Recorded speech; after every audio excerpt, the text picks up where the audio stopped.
Когда в жизни случается беда, единственное, что у нас есть, это поддержка близких людей.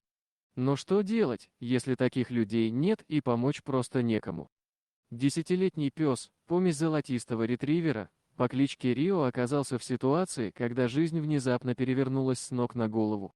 После смерти владельца он лишился всего, что у него было и к чему он привык. После жизни в уютном доме с любящим хозяином, Рио внезапно очутился в приюте для животных с совершенно незнакомыми людьми, пишет Неуснер. Когда владелец Рио скончался, собаку забрали в приют для животных в Детройте, Мичиган. Но как только Рио прибыл туда, персонал понял, что с ним что-то не так. Собака отказывалась от еды, не позволяла никому прикасаться к себе и просто сидела в углу, глядя на стену. Прожив 10 лет со своим владельцем, Рио был сбит с толку и убит горем. Он не мог понять, почему у него отобрали все, к чему он привык и любил. Теперь он был просто одним из множества подопечных пугающего и незнакомого места. Рио повесил голову и, казалось, не хотел жить. Сотрудники приюта понимали, что нужно что-то делать, и связались с организацией по спасению животных города Детройта Detroit Dog Rescue. Мы принимаем собак с тяжелыми заболеваниями и психическими расстройствами, например, собак, долго содержащихся в заперти, или страдающих от невроза питомника, рассказала в интервью руководитель Detroit Dog Rescue Кристина Милман-Ринальди. Многие люди не понимают, какими интуитивными и чувствительными существами являются собаки.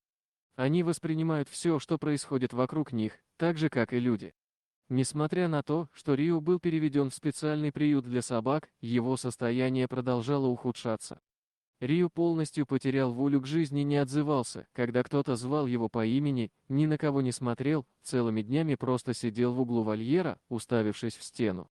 Сотрудница приюта, по имени Кристина, знала, что единственным способом помочь Рио было найти для него новый приемный дом. Она надеялась, что приемная семья вернет Рио вкус к жизни. После нескольких телефонных звонков она связалась с волонтером по имени Райан Калахан и его женой Ташией. После того, как она рассказала им историю Рио, супруги без колебаний решили забрать Рио к себе. Несмотря на то, что у пары уже были две свои собаки, а также одна приемная, они решили позаботиться и о Рио. «У нас все получилось», — рассказывает Райан.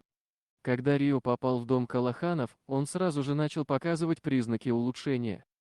Впервые за долгое время Рио перестал уклоняться от прикосновений людей. Как будто он понимал, что Райан и Ташия хотят помочь ему. Чтобы десятилетняя собака чувствовала себя комфортно в доме, пара создала специально для Рио отдельное пространство в рабочем кабинете Райана. Чтобы наладить отношения с Рио и помочь ему почувствовать себя в безопасности в новом окружении, всю первую неделю Райан работал из дома. Прошло совсем немного времени, прежде чем Рио начал спокойно ложиться у ног Райана и прыгать на его колени с глазами, полными радости и благодарности. Каждый раз, когда мы проходим мимо него, он размахивает хвостом, а еще он любит гулять в лесу вместе с нами, сказал Райан. Рио многое пережил, поэтому сотрудники приюта и чета Калаханов хотят убедиться, что собака, которая до сих пор оплакивает своего хозяина, готова найти постоянных владельцев. Тем временем Калаханы определенно помогли Рио почувствовать себя лучше.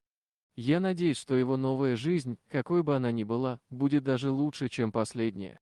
В то время, когда многие животные подвергаются плохому обращению и остаются наедине со своей бедой, приятно читать о людях, которые посвящают большую часть своей жизни помощи попавшим в трудную жизненную ситуацию животным. Дорогие друзья, если вам понравился ролик, не забудьте поставить лайк, а также подписаться на наш канал, где найдете еще много интересного, и не забудьте нажать на колокольчик и оставить комментарий.